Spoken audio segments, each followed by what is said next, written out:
This is the Tecno Spark 8, the direct successor to the Spark 7 launched 4 months ago.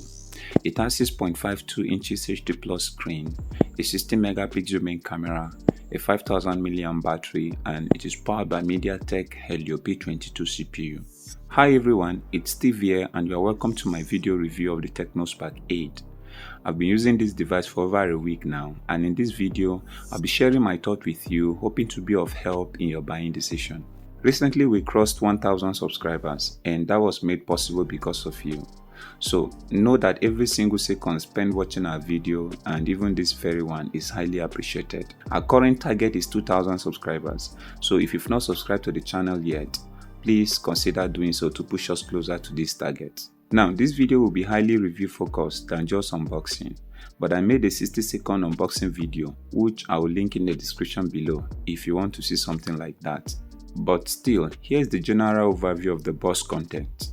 On opening the box, which is now very compact, you are getting the Spark 8 itself. The painting on this one is Atlantic blue, but there are other color options as well.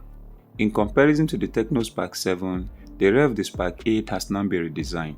Now the camera panel is notably bigger and it now houses the fingerprint scanner as well. Plus there is this chunk of "Stop at Nothing" text stamped on the rear of the phone, which is Tecno's new brand slogan, and everything is now smooth and super glossy as well. Further down the box, there is a transparent silicone case, your SIM ejection tool, a pair of earpiece, micro USB 2.0 cable, 5V2 AWOL charger, and a 13-month warranty card. As for the design, nothing has really changed aside the refreshed rear panel. The phone power button and volume rockers are still here on the right hand side, alternating a dual nano SIM and an SD card slot on the left.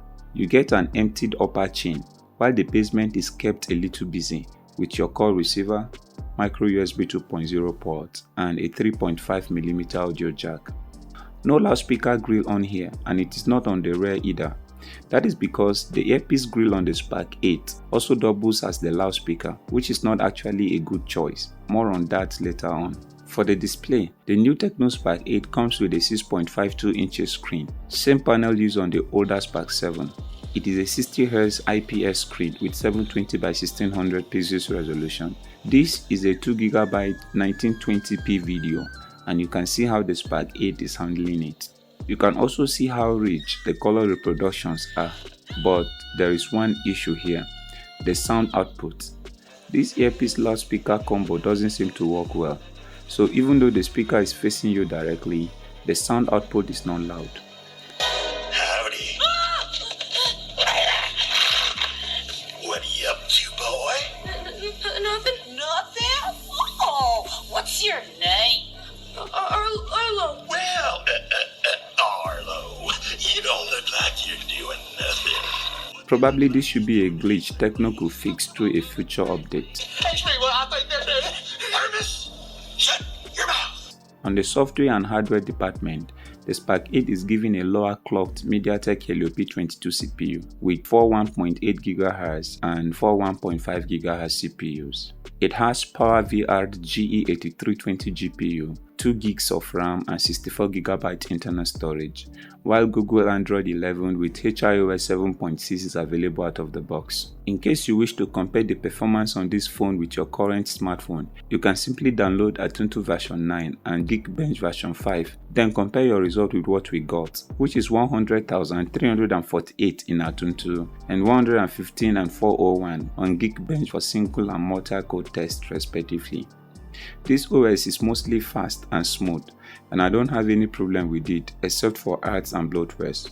Bloatwares generally are unwanted apps that companies preload into their smartphone OS from the factory, and in recent times, buying any Tecno or Infinix smartphones automatically signs you up for them. You get interrupting app install pop-ups and unsolicited news notifications, including erotic content, making this phone potentially unsafe for younger eyes. For example, BB Ninja is not safe for me. I've never watched it and I will never watch it. Now, only to buy a phone and be subjected under compulsion to unsolicited news from the show, including how, when, and why some persons decide to have sex. Seriously, this is unacceptable. But once you are able to get past this OS bottleneck, the rest of the phone's performance are buttery smooth. Thanks to the Helio P22 CPU on the inside, I was able to play all games I threw at it, including PUBG, FIFA 2021,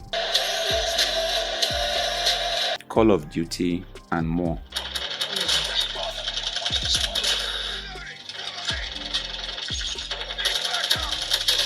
As for the camera department, the main lens is a 16 megapixel sensor with f1.8 aperture matched with AI depth sensor and 4 LED flashes, while a single 8 megapixel lens is used on the front. The camera app is fast and the interface is not clustered. The phone has 9 camera modes altogether, some of which includes slow motion mode, video mode, AI camera mode, beauty mode, portrait mode, and more. The AI camera can capture images in either 4:3 aspect ratio at 16 megapixels, 1:1 ratio at 12 megapixels, or a 20:9 full view ratio at 9 megapixels. The video mode, on the other hand, can record a maximum of 1080p at 30 frames per second on both the rear and front camera. The slow motion video modes, on the other hand, can record a 480p video and slow it down about 4 times. That is, a 10-second slow-mo video, for example, will become 40 seconds long. The overall image and video quality are not bad, although it seemed like a miss and hit in some situations,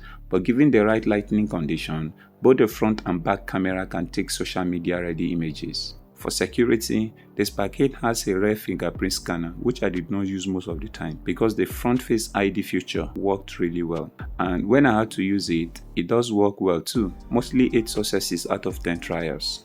Note, however, that the phone has a dual LED flash on the front for low light surface. One of these LEDs doubles as charging indicator but does not work as a notification LED and won't aid face unlocks in low light situations either. Rather, the screen gets brightened for that purpose. Finally, while you get a 6000 mAh battery on the older Spark 7, the Spark 8 is giving a 5000 mAh juice. Now, even though the 1000 mAh battery is a noticeable difference, the one on this guy still does last a great deal. A 10-watt charger is included in the box, but the phone does not support fast charging itself. Hence, a little above 2 hours is needed to get it from 0 to 100%. So even though the chunk slogan on the rear, the earpiece loudspeaker combo, and the super glossy design on the rear did not work for me due to finger magnet, the phone still remains a nice device due to its price.